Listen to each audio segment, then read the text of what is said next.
My wife said. It meant nothing. It was just physical. I replied. So was our marriage. Then I served divorce papers, split everything, left, and I smiled when just physical left her for someone younger. Hey, Reddit. It meant nothing. It was just physical. Those words came out of her mouth like they should comfort me, like I should pat her on the head and say, "Oh, that's fine then." I looked at my wife of 23 years standing in our kitchen, mascara streaked down her face, and I felt absolutely nothing. So was our marriage, I said. I'm 50. She's 48. We'd been together since college, married at 27. 2 kids, both in college now. A 4-bedroom house in the suburbs. 2 cars. A golden retriever named Biscuit. The whole American dream package. Until I found the texts. I wasn't snooping. Her phone buzzed on the counter while she was in the shower, and I glanced at it. Just a reflex. The preview showed enough. Last night was incredible. Can't stop thinking about your body. The sender's name was just D. I sat down. Picked up the phone. No passcode. She'd never hidden anything from me before. Or so I thought. I scrolled. 6 months. 6 entire months of messages. Photos I won't describe here. Videos I wish I could unsee. Plans to meet at hotels. Conversations about how boring and predictable I was. How she needed excitement and passion. D was her personal trainer. 32 years old. The guy I'd been paying $200 an hour to help my wife get in shape after she said she felt insecure about aging. I forwarded everything to my email. Deleted the sent message from her phone. Put it back exactly where it was. Then I went to the garage and threw up.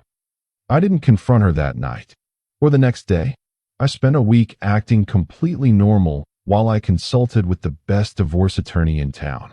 Document everything, he said. Don't let her know you know. Not yet. I documented. I photographed. I recorded a conversation where she lied straight to my face about running errands when I knew she was at a hotel downtown. I'd hired a PI just to be thorough.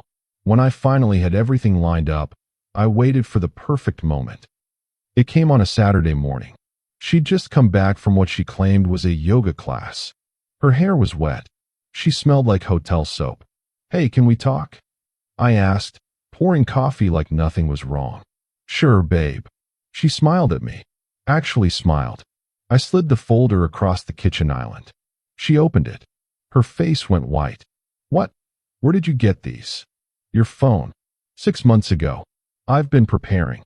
She started crying immediately. The whole performance. Sobbing. Reaching for my hands. Begging. It's not what it looks like. I can explain. Please, just let me explain. Go ahead. She took a shaky breath. I was confused. I felt old, invisible. He made me feel attractive again. But it didn't mean anything. It was just physical. I love you. You're my husband, my partner, my everything. I sipped my coffee. Just physical, I repeated. Yes. It was meaningless. Just sex. Nothing emotional. Our marriage is real. That was just. So was our marriage, I said. She blinked. What? Just physical. We shared a bed, a house, a life. We had sex, not much lately, but we did. We went through motions. That's physical too. If physical doesn't count, if it's meaningless, then so is everything we built. That's not. You're twisting my words. No, I'm clarifying them. I pulled out another envelope. These are divorce papers. Already filed. I'm not twisting anything. I'm ending something that apparently meant nothing. She went through every stage. Denial. Anger. Bargaining. You can't just throw away 23 years. You already did. What about the kids? They're adults. They'll adjust. And honestly, they deserve to know their mother is a liar. That one hit her hard. You told them? Not yet. But I will. Honestly. No sugarcoating. You bastard. Maybe. But I'm not a cheater. The divorce took 4 months. She fought for everything. The house, the cars, alimony, her share of my retirement. My lawyer was worth every penny. We split assets 50-50, as required by state law. She got the house, but had to buy out my equity. She couldn't afford it. Had to sell. I bought a condo downtown. Nicer view, less maintenance, no memories. She moved into an apartment near her sister's place. The kids? My daughter stopped speaking to her mother for 3 months. My son was more forgiving but distant. They both understood what she'd done. I didn't badmouth her. I just told them the truth when they asked. I didn't date for a year. Didn't even think about it. I focused on work, on hobbies I'd abandoned, on friendships I'd neglected. Then I started running. Lost 30 pounds. Got a new wardrobe. Grew a beard. People said I looked 10 years younger. My daughter actually said, "Dad, you're thriving." I was. 18 months after the divorce was finalized, my son called. "Dad, did you hear?" "Hear what?" "About Mom and Dee." My stomach tightened.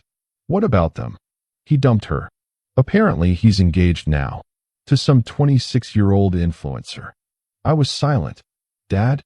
You there?" "Yeah. I'm here." "How do you feel?" "Honest answer?" I smiled. Actually smiled. "I feel nothing," I said. Absolutely nothing. And that was the truth. She called me 2 weeks later. First time since the divorce was final. "Hey," she said, voice small. "How are you?" "Good." "You?" I've been better." Silence. "I heard about Dee," I said. "Yeah." Her voice cracked. I was so stupid. I threw everything away for someone who didn't even care about me. And I lost you. I lost everything that mattered. "Yes, you did. Do you think? Is there any chance we could?" "No. You didn't even let me finish." "I don't need to." The answer is no. To anything you're about to ask. No. I know I hurt you. I know I destroyed us. But don't you believe in second chances? In forgiveness? I thought about that. Really thought about it. "I forgive you," I said finally. "I forgive you for being selfish, for lying, for blowing up our family. I forgive you for wasting 23 years of my life on someone who saw me as boring and predictable. I forgive all of it." Then why? Because forgiveness doesn't mean reconciliation. I can forgive you and still never want to see you again. Those are two separate things. She was crying now. "I miss you. I miss us. You miss the safety net, the stability, the man who paid for everything and asked for nothing but loyalty. You don't miss me. You never even knew me." "That's not true." "It is. And that's okay. I didn't really know you either. I knew who I thought you were. But that person didn't exist." I hung up, blocked her number, moved on. 3 years later, I'm dating someone I met at a coffee shop. She's 52, divorced, owns her own business. She's smart, funny, honest. We take things slow. We communicate. We respect each other. She knows my whole story. I know hers. We're building something real. Not just physical. Not just emotional. Both. My ex. Last I heard from my daughter, she's still single. Still working the same dead-end administrative job. Still living in that apartment. Still wondering where it all went wrong. I know exactly where it went wrong. It went wrong when she decided that 23 years of partnership, of building a life together, of weathering storms together, meant less than 6 months of hotel rooms with a guy who saw her as entertainment. Just physical, she'd said. Yeah, so was walking out that door. So was signing those papers. So was starting over.